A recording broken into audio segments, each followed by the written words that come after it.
So this is my Counterslash build. It's made for solo counterslashing. So like if you went into a party setting with it, you could obviously change a lot of the gears since you'll have access to Poem with Braggy, probably some other stuff as well. But for solo, this is the best combination of gears that I could get. We'll start with the headgear. So I use Illusion Goibne's Helm, plus 11. So it only needs plus 9 to get the cast delay, which is like the first thing you need it for. Plus 11 is to get the full power out of your powerful knives. Because it gives plus 7% all race damage at plus 11. It gives you some strength as well, which increases damage. You can get 2 powerful knives, which is the best on it. This one, mine only has a level 1 on the left side because I just haven't re-ruled it yet. And I have a knocker card in it. Normally, I think I'd have a Deep Sea King Dramoh, but I use this for formless damage against Lambda in the Hidden Garden instance. Because I just want the extra race damage. But normally I would use Deep Sea King Dramoh. And we have New Wave sunglasses for cast delay. Well-chewed pencil to give me more hit. And the dex is just for hit as well. If I don't need the hit to kill the monster or like actually damage it, I use Bloodsucker instead. Because HP leeching is basically an insta-heal on Counterslash. One activation, you're full healed. The Automatic Armor A with Delay After Skill. It's plus 11 because you need 11 for all of the maximum enchant bonuses. And for the damage enchants, I don't have them yet. I'm going with 2 Counterslash modules. The reason... So, 2 Counterslash modules isn't the most damage. Like, it isn't min-max damage for Qatar or Dagger builds. I think you need 1 Counterslash, 1 Attacker Force. I'm not 100% sure. If you want to min-max it like that, you should test on a calculator. But... For mine, I want to go 2 Counterslash modules because it's just a consistent amount of damage. And because I swapped between Qatar and Dagger Shield, it just has a better consistency between them. Even though a different combination is better for Dagger Shield than it is for the Qatar. So just having 2 Counterslash, it does the job regardless. Does the same thing. I lose a little bit of min-max damage, but it makes no difference in the end.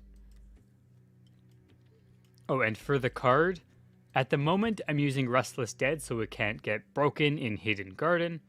Usually I would use Contaminated Raydric because I want the neutral resistance to be tankier. And then for the weapon, my main weapon is a plus 15 Bolt Crusher with Contam Wanderer and Mutant Dolor. And the reason we use Mutant Dolor is because it is part of the Sewage Cramp combo to increase our Counterslash damage. But on this, you want attack percent, boss damage, I guess. Formless damage is pretty good in the center if you get that. Really, you just want to make sure you get attack percent. And boss is good if you get it. And then we have, normal Qatar stuff. It gives you 20% cast delay. It gives you attack speed, attack percent. All that stuff. For the garment, I use a Temporal Strength Mantu with 12% cast delay. And it has at the moment, a brown rat card because I'm not using Contam Wanderer here. Normally, I would use Raydric to increase my tankiness and give me more attack percent, which does outdamage the brown rat in this build. But this armor, the defense pierce makes no difference. It doesn't do anything for you because Counterslash already ignores 100% of the target's defense. So you wear it for the bonus attack and the attack percent and size percent. The defense pierce is completely ignored. In the foot gear, we have Temporal Boots of Strength, Fighting Spirit, Bear's Might for the accessory combo. A card, we have Aries card. It's good for HP, SP, gives us agility. Also needed for the combo with the Sewage Cramp card. These just give us more attack, and this bonus is unmatched for the power enchant. King Schmidt's Strong Insignia, 10% attack, very strong. I use Strength. You can also use Agility, which is fine. Dex is also okay, I guess, for hit. But Strength is the best damage option. Agility is the next best damage option, since Counterslash scales with Agility. Fighting Spirit 7. Just the best Fighting Spirit you can get on this. And Strong, which gives 25% all size damage when equipped with Bear's Might. This does not need to be active to get the bonus. And the card, Sewage Cramp card, gives us HP, Dex, Strength, and Counterslash damage. And the booster, 5% HP, 5% attack, really good. Sewage Cramp card again, because it's just more skill damage, is the best. The modules, so there's 2 different module sets you can do. You do attack speed, all force. So attack speed and all force are ones you definitely get both of those. Now the third enchant depends on what you want. I use Drain Life because I want more leeching, especially when I stack with Bloodsucker. I prefer recovering that HP, saving potions now and then, sometimes miraculously surviving when I should die, opposed to the strength module, which gives +3 strength and +2% attack, which this is one of the min-max damage changes I talked about for the armor, is that small increase saves such a small amount of time that, like, it's almost not even worth using it. Like, I could enchant it on my accessory, save milliseconds when fighting a boss, but I could also just use Drain Life and sometimes save like 50,000 Zenny when it activates, because I just heal from this instead of potions. So like, this is more impactful to me than saving 0.05 seconds, which would save like a potion, if any. So I think this has better long-term effects. So that's all the gears. Or that's not all the gears. We do have... So this is my main set when I use to fight, like, I want full damage and everything. I don't care about taking damage, I can survive it. If I want to be tankier, if I go to farm Bio 5, for instance, I need to survive all the one-shot skills, because I solo. So I would use Magical Booster with the King Dramoh card. Doesn't seem that great when you first look at it. It's just 2 strength, because we're a GX, so we don't get this bonus. So 2 strength, that's it. On the enchants, it should be 5% cast delay reduction. I'll talk about that in a second. And then the card, this gets changed to Deep Sea King Dramoh, which is the better overall damage option. And the combo between Deep Sea King Dramoh, I can show the card because in my Raydric at the moment, we lose 5% HP. I don't like that, but when we combo it, we actually, in the end, gain 10% HP. And extra strength, which is more damage, sure. So you gain a decent amount of HP when you use that combo, instead of going full damage and end up losing percent HP. At least I use that because it's supposed to be a tankier version of the build, so I want to have more HP more resist, all that. So when I use the tanky build, I use a Purified Knight's Shield. And where's my weapon? And a Metal Detector. These are the best for daggers. So this is the best damage option for daggers. And this is obviously the best shield in the game. If you want to dual wield daggers, which from my perspective, and I tested for like a combined total of, I think, around 3 to 4 hours, different combinations of double dagger builds. None of them included MVPs because I just kind of cut those out. I never once could get double dagger to beat Qatar on Counterslash. A single time. It never happened. So like, from my perspective, double dagger doesn't seem to be very good on Counterslash. Obviously, you can test it yourself to see maybe if I messed up somewhere. But from what I've seen, Qatar just wins DPS. And if you're using a shield, you obviously have to use a dagger. You can't use a Qatar. You could use a sword as well, but I think swords are bad. So on the shield, the enchant you want is no size penalty. This will cut out the damage loss from using a dagger. So a dagger against large monsters, you have minus 50% attack. No size penalty cuts that bonus out, and you deal full damage to everything.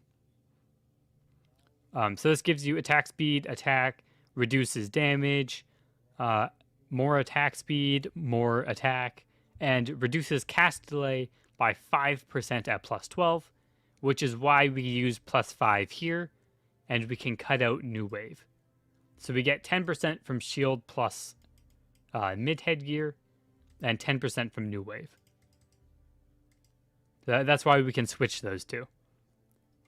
And in the card, if I'm going to Bio 5, normally I'll use White Knight card, or the Khalitzburg Knight card, and use the White Knight combo. But at the moment, for now, I'm using Alice card with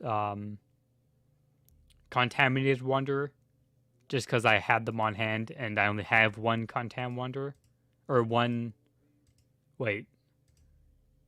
Yeah, no, use a White Knight combo. It just ends up being better, I believe. Anyways, the Metal Detector, plus 15 attack percent, attack, is the same thing as Bolt Crusher, but a little bit less attack. Like raw attack. It has attack percent, it has plant poison enchants. I still use Mutant Dolor, even though this says Qatar weapon type. This means this card has 0 effect on this weapon. It does nothing. Now, most people probably wonder, why do you use it then? Even if this card does nothing, simply having it in my dagger activates the Sewage Cramp combo. As long as I have the Mutant Dolor equipped, it works, and I get this bonus damage.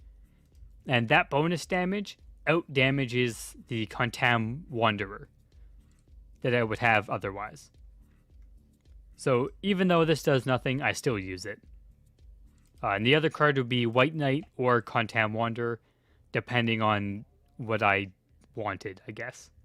And I believe that's it for the main gears. For the shadow gears, I use the Force Shadow combo. That gives you a bunch of attack and attack percent.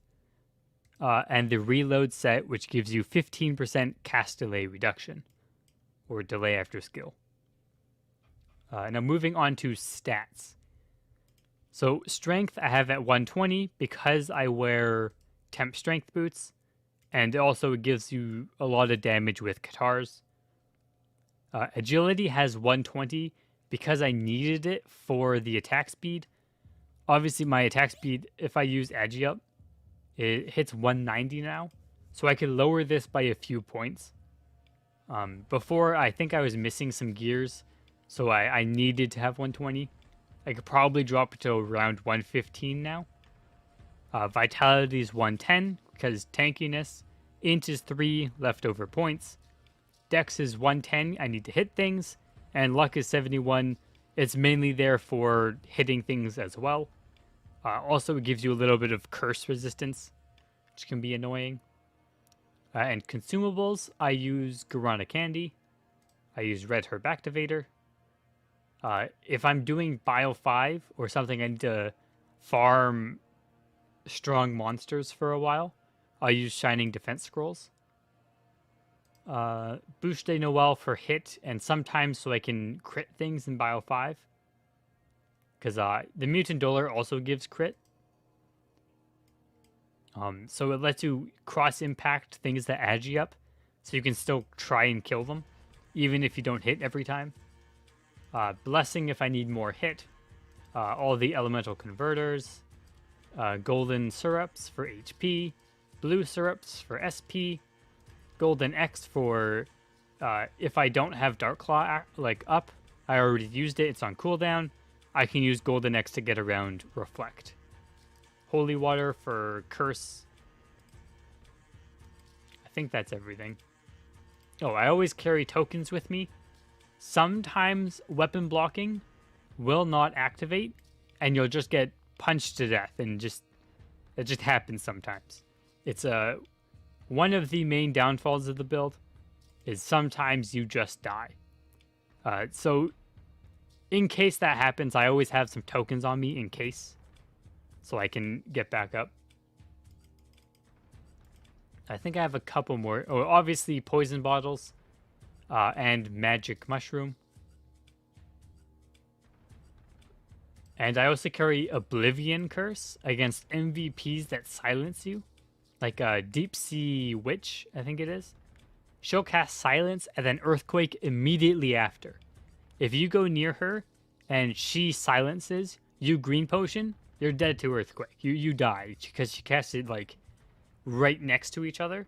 So you have such low time to backslide out that you die more times than you don't. So Oblivion Curse lets you be immune to, I think, Curse and Silence. So this lets you, when you fight those kind of bosses, when they cast Silence, you can backslide out, and then Earthquake happens. It gives you that few seconds of extra time to react. And sometimes I'll use GX Shadow Shield if I'm in a party, because I won't need full aftercast delay. Oh, and finally the pet. So the pet's it's covered with a Kraken costume, but normally it's a Keel DO1. This is because you need hit, you need attack speed, and you need and the melee physical damage is really good.